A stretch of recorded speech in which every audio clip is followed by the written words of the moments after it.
Hey there, my sister, my friend. Welcome to the Dr. Tanya B podcast with me, Dr. Tanya B. I am here to help you be your best, most authentic self, your life, your way. We're going to talk everything self-care, self-love, mindset, and personal growth with a splash of hippie woo. I am proud of you for giving yourself this time today, so let's not waste time and let's dig in. If you caught last week's meditation or the blog post, you know that we are focusing on renewal, authenticity, and self-care for this month. If you didn't catch that, you are not too late. Here is everything that you need to know, and the meditation is linked in the notes, so make sure that you check it out. You can use the meditation either every day or just as you need to. If you have been around me for any period of time, you might already know that I pull an oracle card to get some information on what we should be working on. Interestingly enough, this month card, not a shock, falls right in line with my spiritual almanac that I love and the topic that I really wanted to cover this month. The power of 3 means that the stars have aligned, and this is about to hit home for all of you. We are going to focus on letting go of what either hasn't been working for you or maybe even what you've lost, and focusing on taking care of yourself so that you can be yourself, you can believe in yourself, and I am going to break this down within each of those 3 areas. So the first one is the almanac. It essentially tells us that summer is fading away, the vibrant, gorgeous colors of fall are moving in and making this the perfect time for you to pause, reflect, and prepare for a new beginning. It is an invitation for you to let go of the bullshit that has not been serving you and prioritize yourself for a change so that you can embrace who you want to be and really be who you truly are. And then the September Oracle card that I pulled for you is freeing the threads of connection. This card is about feeling supported while letting go. Whatever it is you need to let go of, maybe some sort of loss that might look like the loss of a loved one or the loss of a relationship, a job, a kid heading off to college, or maybe this is about letting go of habits or patterns that just aren't working for you. Or how about maybe shedding some limiting beliefs or values that are holding you back? Yeah.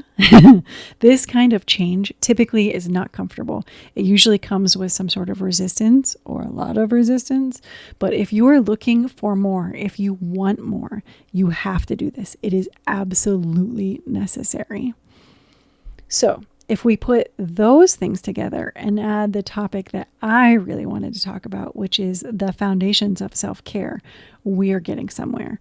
We are getting to this new season, the season of life where you are going to prioritize you so that you can finally create some sense of peace, of joy, and figure out what it is you've been missing.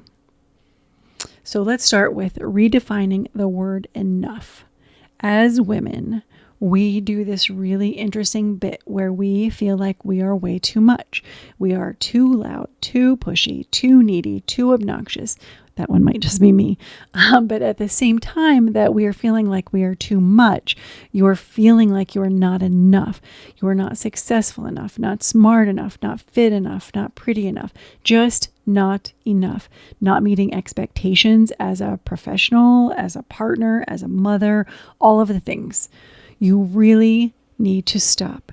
I want you to take a good, hard look at those expectations and who set those expectations and where did they come from, where the judgment is coming from. And then I want you to redefine what your values are. I'm guessing, and I bet that I'm guessing correctly, that your values are going to include things like being successful within your profession, raising really great kids who feel really loved, and having a healthy and happy partnership. And then somewhere down the line, you're going to say, oh, wait, me too. I also want to take better care of myself. Does that sound familiar? And And then I want to bring this back to authenticity. So living authentically is the reason that I want you to dig deep on these values that I was just talking about. So many women that I talk to have lost sight of themselves. You are so busy caring for everyone and everything that you forget who you are, what you enjoy, what drives your happiness. This will gradually turn into a numb feeling that accumulates over time. And then one day you wake up and you realize that your life leaves a lot to be desired. You are questioning, is this all there is? Are you freaking kidding me that this is the best I get? And as soon as that happens, you have a choice to make. You can either let it be and likely never turn it around. You just live in this feeling of dissatisfaction as a big old cranky pants, or you can change it. Because remember, if you don't change it, you choose it.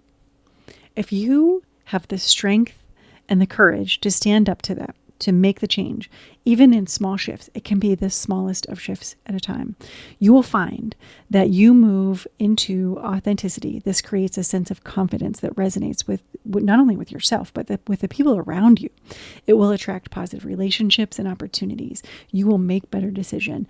This is because you will make decisions that align with your values and goals. They will feel better. You will become more resilient because you will now be grounded in your value, your self-worth. You navigate challenges with ease and grace. You will gain clarity to determine what it really is that you want out of life. This is so powerful, my friend, so powerful. Probably the most in-my-face, powerful example of this for me is having had a boss that devalued almost everyone around her. She led through judgment, through criticism, and through fear. This was so hard on my spirit, on my confidence, my own view of my own self-worth. And this played out for me in public speaking. All of a sudden, I started having panic attacks every time I talked in front of groups. I am talking full-blown panic attack, heart rate out of control, shaking, not able to get air into my lungs, feeling like I'm blacking out, like that moment of blacking out actually starting to move in to the point that I would have to leave the room, sort of panic attack. And once it happened, it continued to get worse and worse and worse. It got to the point that I wouldn't even wear a dress to speak because I was scared shitless that I would pass out, hit the floor, and the dress would land over my head, just further mortifying me. Picture that. Can you even imagine if something like that would happen? Once I no longer had that leader in my life and I had one that believed in me and my value, then I started to believe in myself, which led to me leaning more into my values, my alignment, which then led to me building back my confidence. It brought me back to the ability to speak in front of groups, even really large groups, with no problems. This is not only about recognizing my worth and my value, but also about being me, about living authentically. I am not kidding you. It was such a powerful transformation for me and has led me to so much joy, which is why I want to share it with you. So let's get back to the values. I know what you're thinking. All right, Tanya, lots of pretty words and big promises. How in the world would that even happen? What does that look like? Here's how it happens. You need to spend some time reflecting on your values, actually taking the time to identify what truly matters to you, what lights you up. What do you love doing? What do you love talking about? This is not a 30-second conversation with yourself. This is you really spending some time reflecting. You can do that in meditation. You can do it journaling. You can think about it while you're walking, while you're driving, while you're talking with a friend who is also really interested in growth. I find that to be super helpful because it just brings out that bigger picture and you find yourself saying things you didn't expect to find yourself saying, especially when they're asking you all of the right questions. I have a girlfriend that is so amazing at that for me. And then once you've done all of that reflection, you have to express yourself, maybe even with some of the things that came out in your values. So that doesn't have to be about yelling from the rooftops. It's about creating an energy and a movement in your body. So if you love to dance, then dance. If you love painting, if you love walking in nature, baking, whatever it is, just do it every once in a while. If you have to schedule time into your packed calendar, then make an appointment with yourself. Name it something that makes you smile when you see it, and keep that commitment to yourself. Okay, we talked about renewal and authenticity, which brings me to the third thing, which is the foundation of self-care. I am talking about this because in a couple of weeks, I'll be releasing my first book. It is about self-care and the categories within self-care. The first and probably most important of which is the foundation. I need to say this. Self-care is not selfish. It is not a luxury. This is a guilt-free necessity. It is something that you have to do for yourself. In my model of self-care, there are 6 categories. Most of them are equally important. However, there's one that is more important, because if you do not have the foundation in place, you cannot create sustainability across the other 5 categories. So if you want better health, better physical health, better mental health, if you want more emotional resilience, maybe less stress, better sleep, more patience, a little bit more joy maybe, then this is the basic groundwork that you have to do. The foundations include sleep, nutrition, and movement. So let's talk about sleep first. Do not mess with my sleep. This is non-negotiable. What happens to you when you don't get enough sleep? We know what the science says. You have trouble focusing. You have trouble learning. You have trouble reacting. You feel frustrated and cranky.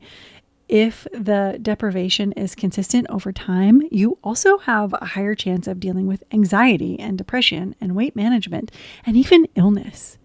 I know what happens to me. I am mean. I have 0 patience. I feel dumb as a box of rocks because my thoughts and my sentences are not nearly as quick and probably not even coherent. This is an area that I keep a really tight boundaries on. No options. My sleep hygiene is spot on because I've spent years learning about what works for me. My room is dark and cool. I spend some downtime before it's time to actually go to sleep. That might be reading. It might be doing breath work. It might be meditation. It might be journaling. What I do changes based on what I need at that time, but I am really consistent in taking that downtime. You just have to figure out what works for you. So within that downtime, the things that are the most beneficial and helpful for you. Getting good and routine sleep will make you so much more effective, so much more efficient. You will have the energy and the ease and the grace to handle things that are coming at you. And then the second piece is nutrition. Hear me very clearly when I say this to you. I am not asking you to do anything crazy here. You do not have to be a vegan. You do not have to live a ketogenic lifestyle. You do not have to be sugar-free. You do not have to pick all or nothing on anything unless you want to, and that's what you enjoy. What I'm asking you to do is make the best choices that you can as often as you can. Remember that this is the only body that you get. Inform yourself and respect that body. My suggestion is to eat real food as often as you can and avoid the packaged bull crap whenever you can. You can't be perfect. This is not a thing that works perfectly. You have to do the best that you can. So incorporate fruits and vegetables into your meals, plan ahead, drink plenty of water. And then in terms of mindset, focus on what you can have, what makes you feel good first. And then once you've done that, you can fill in with those special treats or the other things after that. And then the final thing is moving your body. Once again, I am not asking you to undertake some ridiculous exercise program. You don't need to prepare for an Ironman triathlon or something crazy. Don't complicate this. Just move your body. If you like walking, walk. If you like running, run. If you like lifting weights, lift. Optimally, when you're ready, try to mix up the cardio and the strength training. I will also tell you that so many women shy away from strength training. Don't be afraid of it. It is so good for your body, for your weight management, for your balance, for your mental health. It is one of my favorite things to do. It makes me feel so powerful when I am done, tired and shaky, but powerful. You are not, I promise you, you are not going to bulk up. You are not going to look like a bodybuilder. That takes a ton of effort and really precise nutrition. So it's not a thing that you are going to like overdo. You are going to feel better and you are going to look better. And remember that muscle burns more calories than cardio. So it is totally worth doing. Okay, I think we did it. Over the next couple of months, I'm going to focus on the categories of self-care, or my categories of self-care. I'll be sharing bite-sized nuggets like this to help you incorporate what feels good and what will be helpful so that you can prioritize yourself and your balance for your well-being. This, my friend, brings you transformation and personal growth, which is your direct lifeline to fulfillment. So I want you to take a deep breath and feel that power of self-discovery coming your way. And then for a little extra support, here is an affirmation for you. I want you to say to yourself, I am enough. Taking care of myself makes me stronger, healthier, and happier. And then if you love essential oils like I do, lavender is the oil of the month that I am focusing on. Lavender is calming, it relieves stress, and it helps you with sleep. That makes it absolutely super for our focus this month. So there you have it. We managed all three areas: renewal, authenticity, and the foundations of self-care. In the coming weeks, I will share more about the book and the summit that will be held at the end of the month. In the meantime, you can connect with me by heading over to my website, drtanyab.com. And my friend, I am so proud of you for spending some time on yourself today, and absolutely honored that you spent your precious time with me. I hope that you enjoyed this episode. If you did, please give it a like and a follow, and even better, share it with a friend that could use it. Talk soon. I love you.